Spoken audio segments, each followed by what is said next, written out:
Samantala, itataguyod ng Department of Trade and Industry Davao Region ang industriya ng goma sa isang market encounter. Ang ulat alamin natin mula sa aming kasama si Karina Cayon ng PIA Davao Region. Sa hangaring may tataguyod ang industriya ng goma sa rehiyon ng Davao, pangungunahan ng Department of Trade and Industry sa rehiyon ang Rubber Industry Market Encounter o PRIME na gaganapin sa November 10 hanggang November 11 sa SMX Lanang sa Davao City.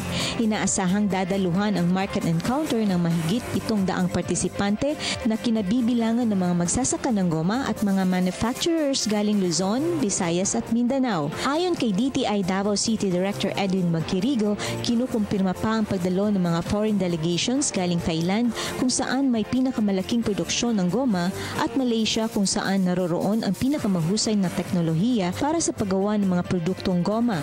Anya, bukod sa pagpapatibay ng produksyon ng goma, layon din ng PRIME na maposisyon ang Mindanao bilang sentro ng rubber processing. Ang mga rubber nandun sa Zamboanga, Sibugay, sa Basilan, and sa North Cotabato. Rubber industry in Mindanao was started by corporate farms.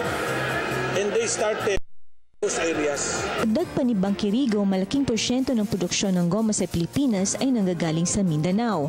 Nangunguna sa produksyon ang Zamboanga Peninsula, Soc-Sargen, North Cotabato at Autonomous Region for Muslim Mindanao. Ipupursige naman ang pagtataguyod sa Davao City, Cagayan de Oro City, Zamboanga at ARMM bilang processing areas. Our biggest market is China. So and then China kasi nag-ano sila, they opted to go for synthetic rubber. Kaya apektado talaga lahat. So it's not only sinasabi lang na gobyerno ang may hawak ng price, hindi po.